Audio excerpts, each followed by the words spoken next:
What's up, everybody? Welcome to another installment of the PowerCast with your host King Spider or Sean Taylor, whichever is fine. Before we get into everything today, be sure to keep in mind that any lifeline to any content creator starts with the interactions and insights that they garner on their page. Now you may be wondering, why are you telling me this? Well, here's the thing. These actions like liking, commenting, subscribing, turning on updates for whenever I post in the future, or even like if you were to go so far as to like subscribe to my Patreon or things of that nature and become a patron, these things, patron, wow, not Patreon, these things basically help me out. They help me grow the page, and they get the word out about the page, which means that I get to make better stuff for you guys in the future due to things like monetization. Now, I hear it all the time. People are like, why haven't you blown up yet? Your content's so great. Well, I mean, that's in the hands of you guys.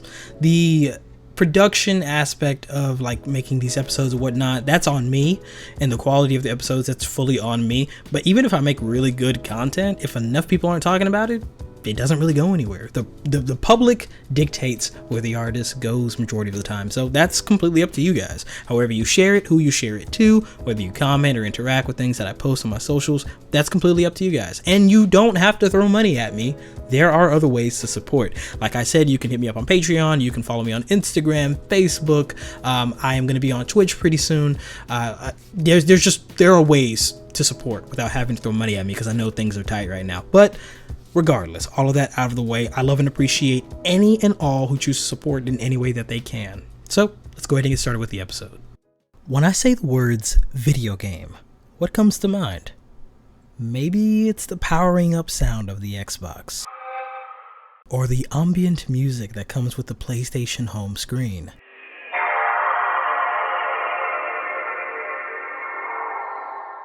Maybe it's the subtle but wholesome clicks and bloops that accompany every selection on the Nintendo Switch. Or it's the iconic Wii music.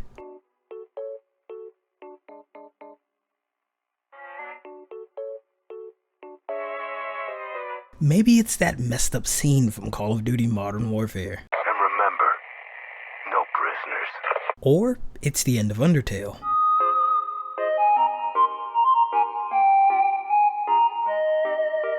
Maybe it's even further back with the dreadful speech bubble of "you died of dysentery" while trudging through your 5th playthrough of Oregon Trail on the original Apple II. Or maybe it was hearing your last coin slide into the arcade machine as you tried to lock in for your final game of Metal Slug, Heavy machine gun. Mortal Kombat, Get over here. or Mappy.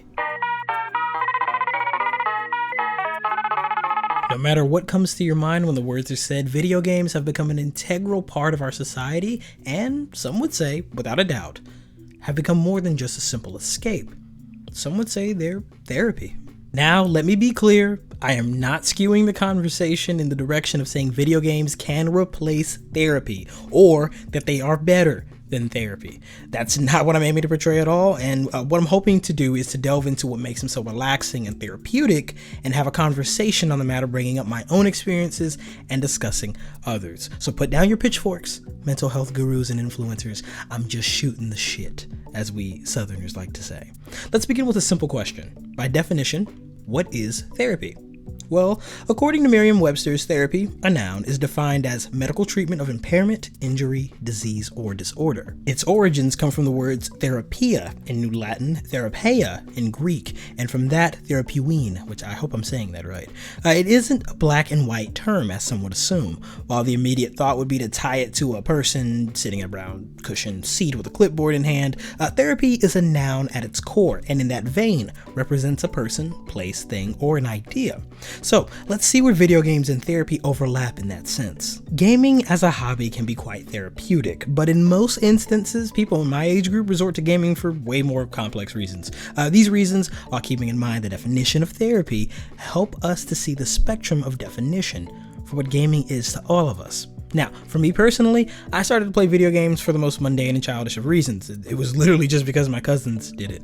Both of my older cousins, Justin and Edward, introduced me to my first handheld gaming device when I was about 6 or 7 years old. And when I took my first look at the Fantastic Four cartridge and I pushed it into the red Game Boy Advance, of course I had to pull it back out and blow in the thing.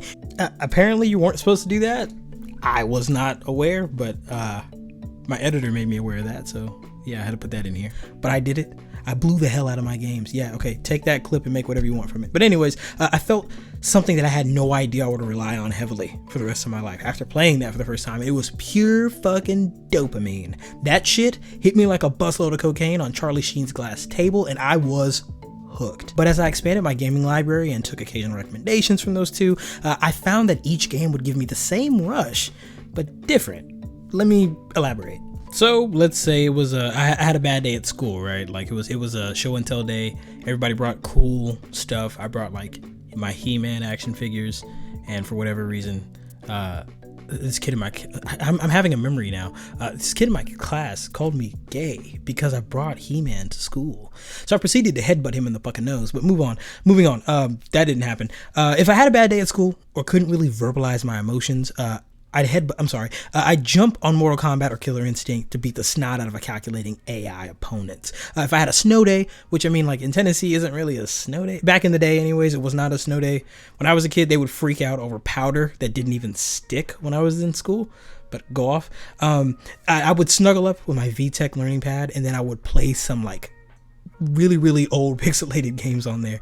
But if I was at a family reunion, and I didn't want to listen to the half-drunk adults argue over who had how many babies and who burned the cornbread. It was Glinda. I'd sneak upstairs with my cousins, and we'd all link our DSIs and play some very, very vulgar Mario Kart and balloon battle. I learned a lot of cuss words playing Mario Kart. My point is that I loved gaming, but every game wasn't created equal, and I didn't play them all for the same reasons or for the same fix, quote unquote. You see, each one served a purpose and helped me in certain mental spaces, or I can immediately report to them for what they meant to me then and there in that moment. And therein lies the therapy. Remember, therapy is a noun, and gaming is an action that can provide a sense of therapy. So as long as it calms your, inner storm, or at least gives you something to aim the tornado at. Now, rounding back to the definition, therapy can be watered down to an act that brings you back to your center, resolves your inner conflict, or reduces stress overall. And living in a semi-post-COVID world, the rise of therapy that gaming can provide has shown quite clearly that they are therapeutic. And then some.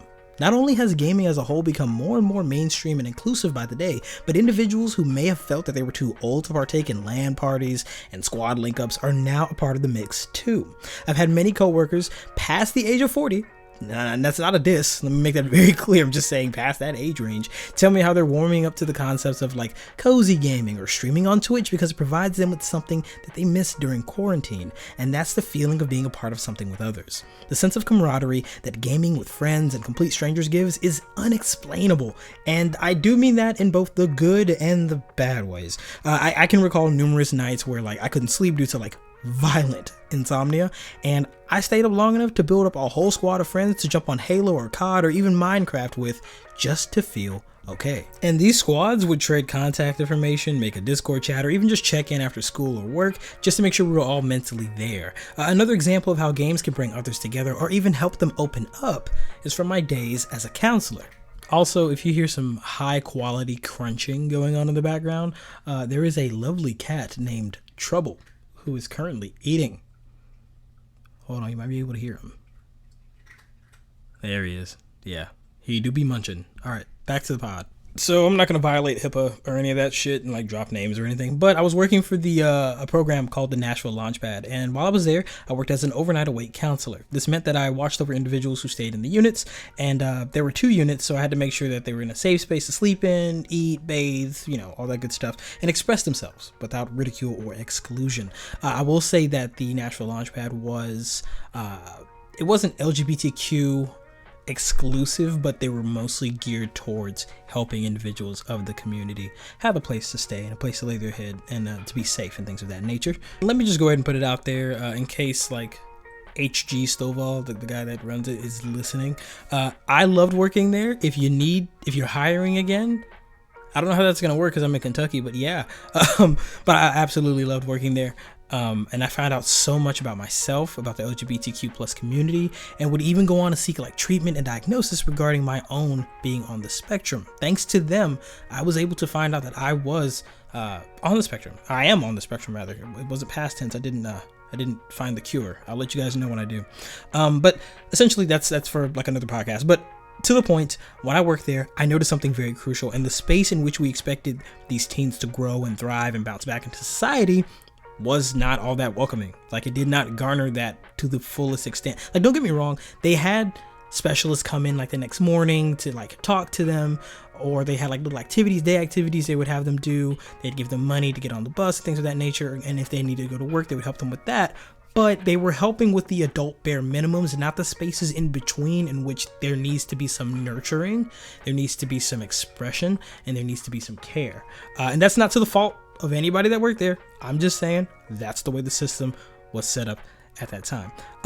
So essentially it just was not the best space for them in a creative sense and in an open sense and feeling like a home. But I helped to furnish the 2 units with TVs and all that other good stuff. But the biggest thing that helped to unify everybody in regards to that addition came down to the inclusion of consoles for gaming. So every night, it never failed, I would have 1 or 2 members in the unit that could not sleep due to a plethora of things and trauma. Some things they naturally could not help, and others they just didn't want to go to sleep. Now that's not for me to judge or like criticize, but essentially I would hook up the games and I would start playing a single player game or something, and especially the individuals that were dealing with a lot of trauma, I would try to put something on that was more like easygoing, relaxing, very approachable, and I just give them a controller, and I'd be like, hey, you want to play? You know, you want to build something in Minecraft? You know, you want to walk around in this and do this and da da da. And having something to focus on, a separate set of stimuli, helped them to relax and even decompress. And they would easily tell me the things that were going on their minds. It was honestly the most genuine way to figure out what was going on and to further help them like move forward in their lives. This eventually would tire them out, of course, and as most video games do, I brought video games that would help with focus and skill, but eventually they'd be ready to call it a night, and they'd have a clearer mind, a less heavy heart, and they would also have this feeling that they just released all their frustrations without any harm or damage to people, property, or themselves. I personally feel like these nightly sessions led to the entire group getting together, because I mean they eventually did, but I feel like this was kind of like the introductory thing that made them all realize, oh hey, we can all be cool. And they would all play more team-based games. They even like would pre-plan game nights and trivia nights that helped the shelter feel like a home. Did it always feel like a home? No, because shit happens. We have multiple people in one space. That's bound to happen. But for the most part, this is where they found common ground. And I don't know if you hear it in the background, the cats are fighting now. Yes, there's 2 of them. Crow ran away. He was losing. So I say all of this to get to a simple point. Feeling that sense of being wanted, being heard, having someone to relate to, or even passively learning about cultures and regions while playing your favorite game is beyond the peak of what technology can do to unify, and if that isn't therapeutic, I don't really know what is. Also, having this same source of mindless entertainment, as some would call it, can also help some of us release what's really going on or decompress so that we can analyze ourselves and our emotions more clearly than if we were to keep it all in and then implode or explode. Sometimes you just want to do a run through of Doom and bash some demon skulls non-stop. Sometimes you just want to do a bunch of mining for ore and minerals so you can complete your Minecraft fortress. And sometimes you want to forage and scavenge and build a cute cozy farm while ignoring the quests piling up in Stardew. And sometimes you just want to shoot stuff and ask questions later in a quick match of Halo or COD or Apex. As long as you're not a police officer doing that shit, games do not make violent or terrible people by default, as some would have you believe, but they do give your mind a release from the run-of-the-mill inevitable stressors that life can bring. While that's the case, nothing is good for you in constant intakes, and moderation is key. Even the most elite gamers can attest to needing outside time, or a moment away from the rage-baiting and camping spammers of their online experiences. But you've heard a ton from me. Let's hear some from others that may feel the same. A few days ago, I asked people on socials if they wanted to be a part of this episode of the PowerCast. Of those that did, I asked them a few questions regarding how gaming is for them, if it's therapeutic, and what they had to say to a few more questions on the topic. If you don't want to do a podcast with me, just tell me. It's fine. Ask away. I'm already laughing. Why are you laughing? I'm sorry. Are you a fan of any specific kind or genre of game? I like my cozy games. What, for example? Stardew Valley. Would you say you play games competitively, casually, or just when you have the time? This is how it goes. 6-month hiatus, 72 hours straight gameplay. 6-month hiatus. I'll be more realistic and say 6-week hiatus. Yes. And why? Because I'm a girl.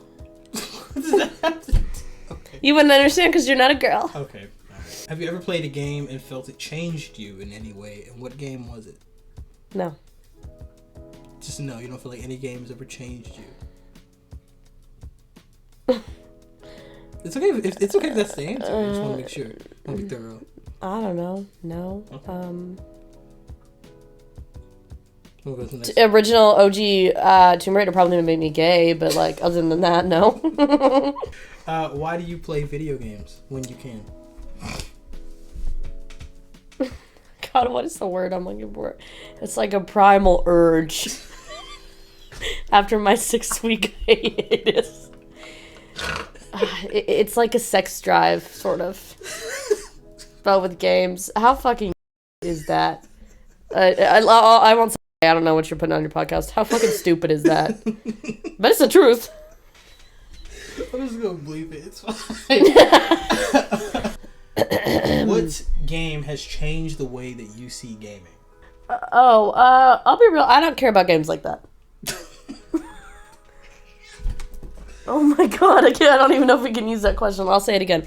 I don't care about games like that, so I don't even remember the question. But it changed me, the way I see gaming.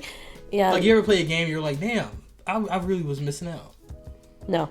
Okay. Let's see. When you play video games, what are some of the emotions that you feel? They can be as ooga booga as you want them to be. Stress. Just stress? Stress, like the weight of the world is on my shoulders. This is specifically to Stardew Valley. Which, let's bring it back to the first question. What kind of games do I like most? Cozy games. It's a cozy games. It's not supposed to cause stress. That's the whole point of them.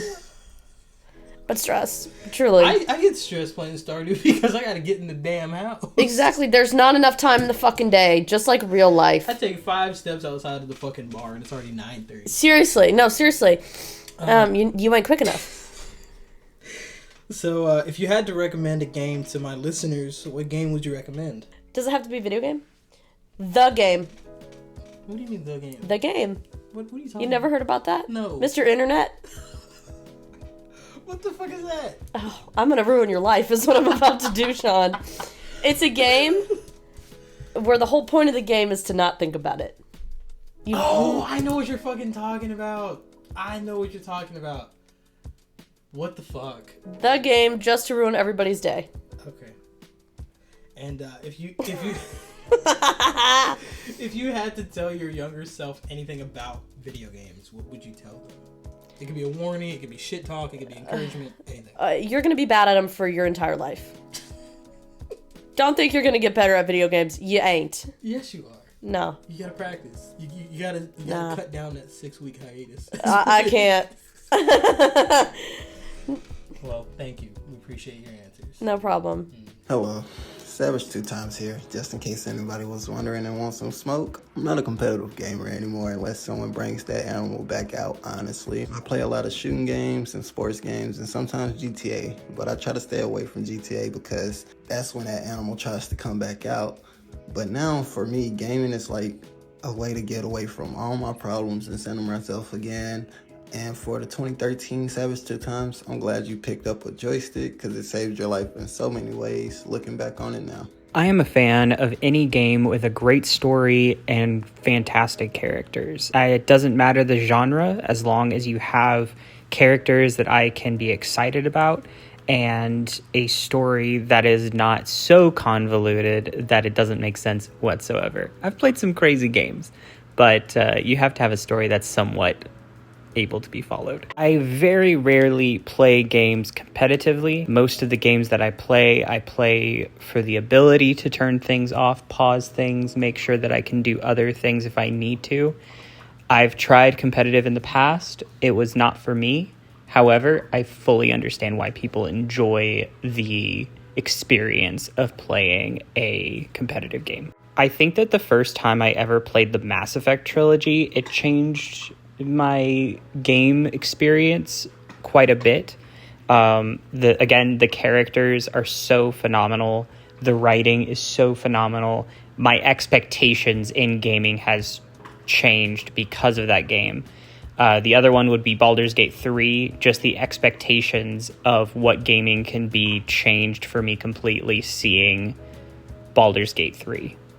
I play video games because it allows me to have experiences that I would never have in the real world. It allows me to escape when I need to. It allows me to experience different types of writing, different types of characters. It's a great way to involve your brain while also being involved in a story. I go through a range of emotions playing video games. Something like Alan Wake, where it's a psychological thriller type situation, I'm much more on edge but interested. Stuff like Madden, I play for relaxation. I play because I enjoy the way in which you can put teams together, the franchise mode. I play games like Star Wars to be part of my community of Star Wars fans. Rock Band, all that kind of stuff. Each game gives different emotions, obviously, but those are some of the main ones. I have been recommending games for people for quite a long time. I will always recommend Mass Effect Trilogy, especially with the new remastered version of it. I will also recommend Fire Emblem Three Houses. Absolutely love the characters. The stories are awesome. The branching pathways are awesome. It's a very well put together game. That game changed the Fire Emblem franchise forever, for good or bad, depending on the fan. And then I think just for the fun of it, Knights of the Old Republic and Knights of the Old Republic 2 are two of my favorite games of all time, and as a Star Wars fan, even more so. If I had to tell my younger self something about gaming, it would be to play the games you want to play regardless of who is watching or who cares. I spent so much time playing games because I wanted to fit in with other people, because I wanted to be cool, because I wanted to do this or do that, when at the end of the day, video games can be any kind of experience. You want them to be single player, multiplayer, and cater that to yourself. Don't let other people dictate what you can and can't play. I would say I'm a fan of mainly role-playing and fantasy kind of games. I would say I would play games casually, just to kind of enjoy it and be able to get into the game without worrying about other players or just anything like that. A game or games that have definitely changed me, I'd have to give that to the Gear series. Mainly because it, having played it the first time and then playing through the games over and over, time and time again, it made me realize that games could be more than just, entertainment or something to pass the time. It made me realize that games can also be, just a form of art and, something that can leave an impactful moment or feeling or message, something that it can be instilled within you, pretty much. I play games mainly as a form of escapism, not in an unhealthy way, but just something to unwind, decompress. Also, kind of like an aid for whenever I get writer's block or I just need some sort of creative release, and video games definitely can help out with that for me. One game that has changed the way I've seen gaming, at least recently, is Red Dead Redemption.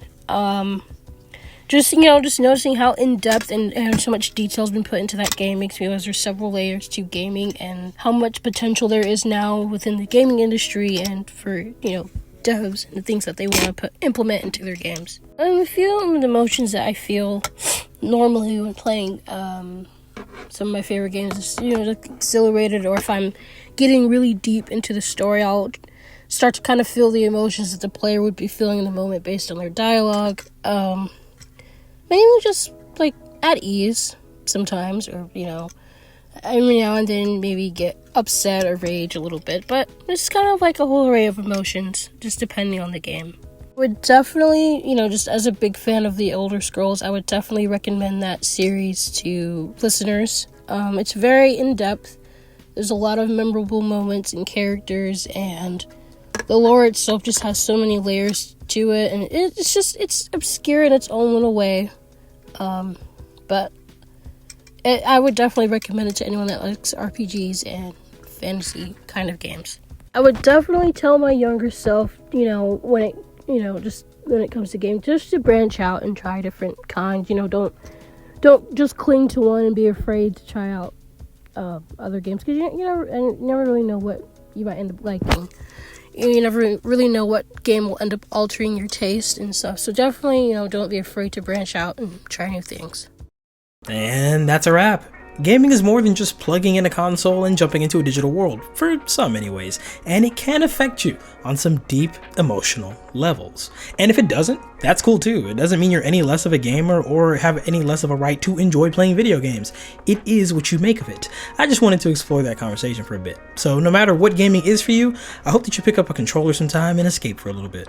Now, before I go, I want to take a second to thank everyone who contributed their thoughts, time, and recording talents into the episode. Thank you guys for engaging on the post and trying to reach out and trying to be a part of this. If I missed anyone, I am so sorry. I can only fit so many into the episode. But I want to thank you all, viewers, listeners, and contributors who help keep this channel alive. I love every single one of you, and I'll be back in the next installment. Peace.